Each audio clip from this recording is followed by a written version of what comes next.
Diri tidak memiliki apa-apa. Kalau kita pandang lebih dalam, tubuh ini pun bukan milik kita sepenuhnya. Tubuh ini berasal dari perpaduan dua insan, ayah dan ibu. Dari ibu, engkau mewarisi bulu, kulit, urat, dan daging. Dari ayah, engkau membawa otak, darah, tulang, dan sumsum. Maka apakah masih ada yang bisa kau banggakan? Tidak. Diri ini bukan milik siapa-siapa. Diri ini hanya nama semata. Semua hanyalah titipan. Inilah ilmu para waliullah. Maqam fana dan reda ilahi. Orang yang telah sampai pada maqam fana tak lagi berkata sembarangan. Karena setiap katanya adalah kalam Allah.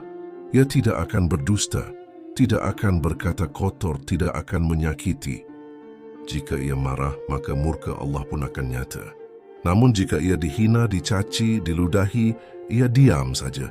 Tapi Allah akan membalaskan.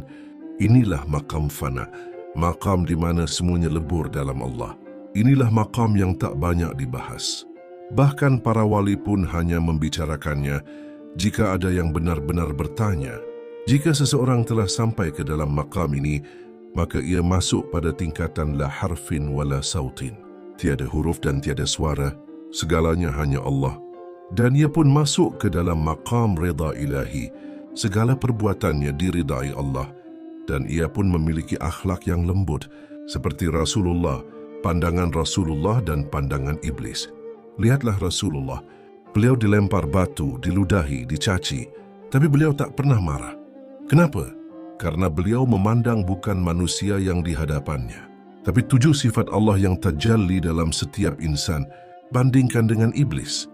Iblis melihat Adam hanya sebagai tanah, lalu merasa dirinya lebih tinggi karena berasal dari api. Padahal ia tidak tahu bahwa dalam diri Adam terdapat 4 unsur: tanah, air, angin, api, dan 7 sifat Allah yang memuliakannya.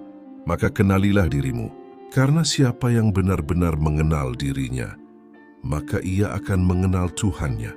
Siapa yang mengenal Tuhannya, maka seluruh hidupnya menjadi ibadah, amalnya ringan, ucapannya lembut, pandangannya dalam, dan ia hanya melihat Allah dalam setiap ciptaannya.